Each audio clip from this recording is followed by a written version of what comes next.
Agradezco de manera muy especial a Alejandra Marcos Isa, directora de análisis y estrategia de Intercam Casa de Bolsa, que esté a estas horas temprano, a las 7 de la mañana, 7 y cachito, en este día martes. Muchas gracias por estar con nosotros, te lo aprecio mucho, gracias.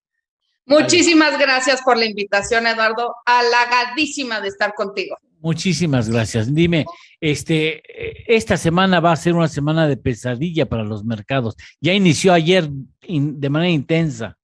Es correcto, es correcto. Ayer fue un lunes que pintaba para ser un lunes rojo, fue cardíaco porque el S&P, el Nasdaq, inclusive la Bolsa Mexicana de Valores ligaban pues tomas de utilidad bastante considerables. El S&P, por ejemplo, alcanzó el rendimiento negativo, una toma de utilidades del 4%, y para sorpresa de propios y extraños, al cierre todos los mercados o los principales mercados norteamericanos cerraron con rendimientos positivos.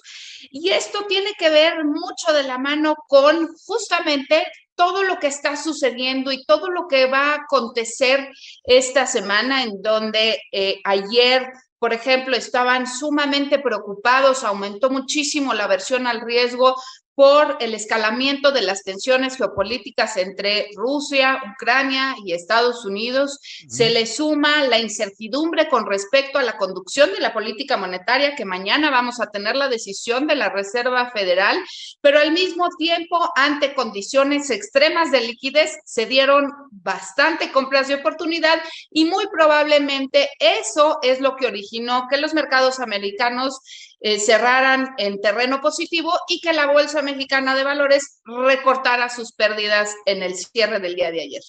Eso es importante lo que tú mencionas. Vamos, dejamos tantito de lado el asunto de Ucrania. La Fed mañana determina cuál es el rumbo, la primera decisión importante de la Fed en este año, decide qué es lo que va a hacer con la política monetaria. ¿Cuáles ves tú como alternativas más probables?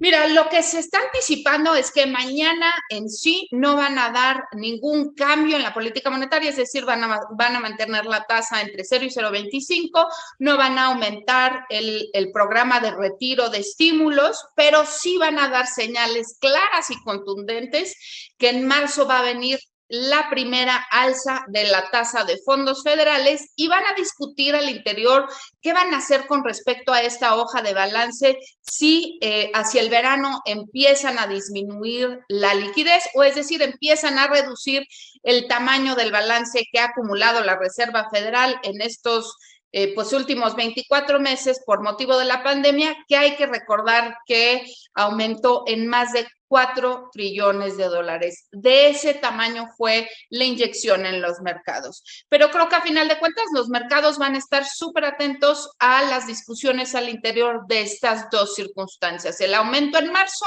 y la discusión en la hoja de balance, en tamaño en la hoja de balance hacia el verano. ¿No generará o no habrá generado esta derrama de tantos recursos, no habrá generado o podría generar un síndrome de abstinencia en los mercados financieros?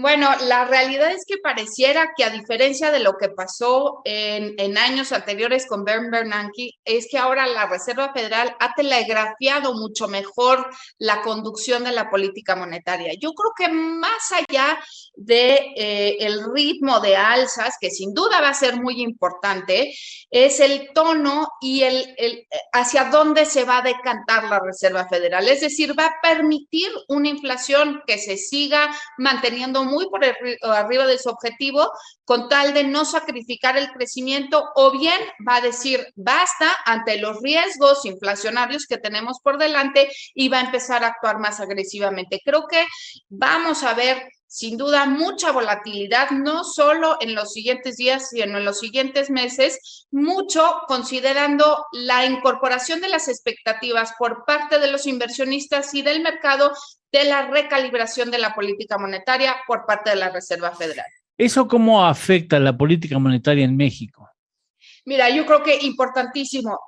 Al Banco de México hoy se le está juntando tres riesgos o tres circunstancias muy particulares. Una es una inflación que se ha acelerado de manera muy importante. Ayer mismo teníamos, por ejemplo, el dato de la inflación de la primera quincena de enero, sí bajó de 7.36 a 7.13, pero la subyacente se aceleró a 6.11%. Entonces, una inflación que se sigue acelerando, por un lado.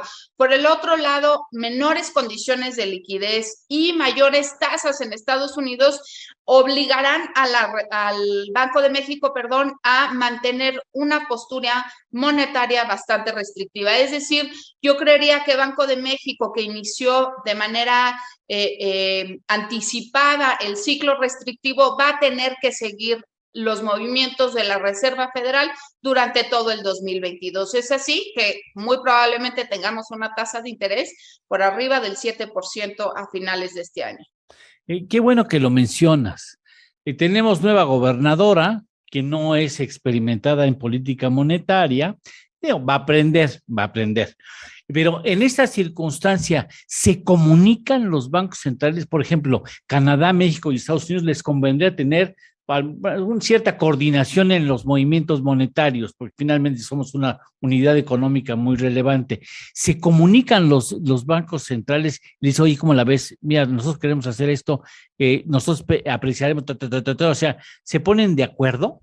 Mira, yo te diría, sin duda hay reuniones programadas y totalmente visibles hacia el público inversionista y a los mercados, pero tanto así como ponerse de acuerdo de yo subo y tú subes, no, pero me parece que en el caso particular de Banco de México no le va a quedar de otra más que seguir subiendo la tasa si no quiere tener flujos de salida importantísimo que acaben afectando el tipo de cambio y que por lo tanto tengamos una afectación puntual en la inflación, en la medida que Banco de México sea atento a la conducción de los mercados financieros, a la conducción del tipo de cambio y los efectos que podría tener en la inflación, es cuando se debería de seguir muy, muy de cerca los movimientos que haga la Reserva Federal. Oye, en el pasado reciente, México no ofreció malos rendimientos, ¿no? Estaban bastante, digamos, robustos los rendimientos que ofrecía, y a pesar de lo cual, entre 20 y 21 salieron más de 514 mil millones de pesos de carteras financieras. Es correcto. La inversión de capitales en México desafortunadamente ha ligado 2 años consecutivos de salida que representan poco más del 2% del Producto Interno Bruto. Y sí, efectivamente México tiene un carry trade positivo, es decir, tenemos tasas que acaban siendo atractivas para la inversión de portafolio y que, déjame decirte, que pese a las salidas, tampoco hemos visto un efecto directo en el tipo de cambio, muy posiblemente porque la balanza de pagos acaba siendo, o al menos con los datos que tenemos hasta la fecha, durante el 2020 fue superavitaria, lo que no había sucedido en años, y en el 2021 fue menos deficitaria de lo que teníamos en años anteriores. Es así que no tenemos un riesgo latente por el lado de el flujo de pagos, pero que sin duda de deteriorarse estas condiciones, es decir, si la Reserva Federal sube la tasa y México no la sube en consecuencia, pues se hará mucho más atractiva la inversión en dólares que en pesos y podríamos seguir afectando estas inversiones de portafolio o estas inversiones de capital. Creo que en la medida que Banco de México actúe de manera prudente y consistente con el entorno, no deberíamos de tener mayor afectación y la política monetaria relativa contra Estados Unidos se debería de mantener en terreno de ventaja. Victoria, la ventaja que tiene Victoria es que tiene lobos de mar ahí al lado en el escritorio como para decir, a ver cómo la ven, ¿no? Sí, y hay que tomar en cuenta también, luego nos perdemos muchísimo del panorama. La Junta de Gobierno de Banco de México está conformada por 5 miembros, dentro de los cuales cada uno de ellos tiene voz y voto y no hay una diferencia salvo que haya un empate. Y me parece que en ese sentido, ¿no? Las minutas han sido o han dejado entrever la disposición de Banco de México de seguir apretando las condiciones para que la inflación justamente no caiga en una espiral inflacionaria y más allá no tengamos mayores efectos de segundo orden. Ahora, ya para finalizar, esta charla que mucho te agradecemos. Metamos el factor de Ucrania.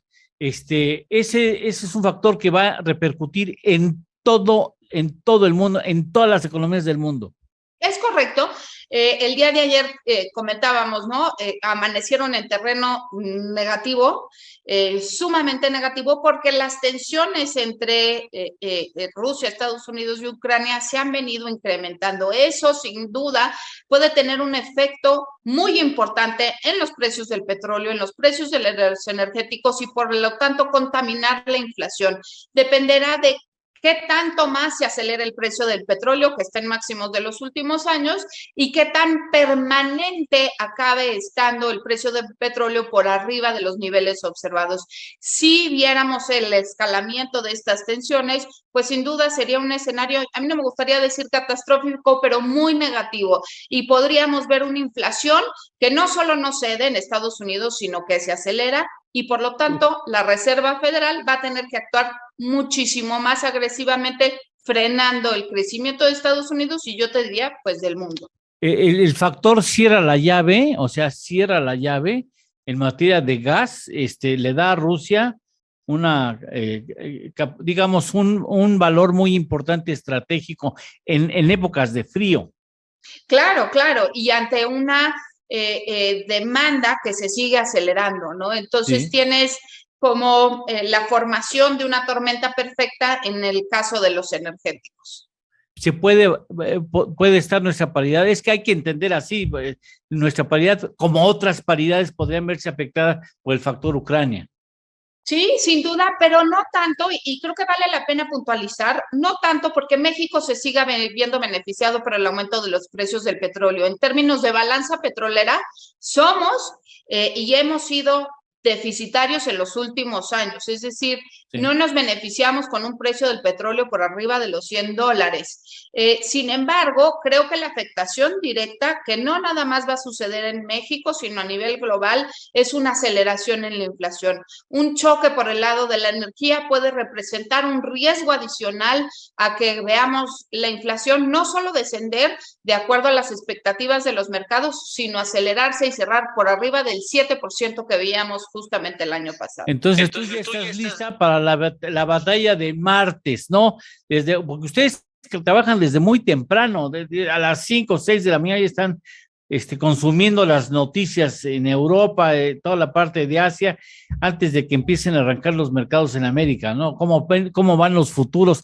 Es que el ritmo que tienen los financieros es un ritmo de locura, ¿no? Bueno, sí, sin duda, pero es parte de...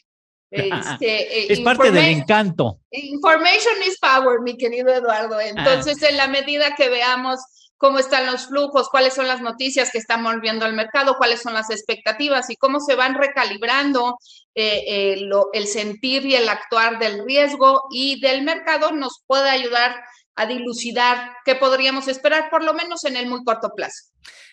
Ha sido un privilegio tenerte en este día martes. Te agradezco mucho la atención y que te hayas parado. Bueno, te paras muy temprano, pero que estés aquí para nosotros. Muchas gracias, Alejandra. Muchísimas gracias y muy buenos días. Gracias, que tengas excelente jornada. Gracias.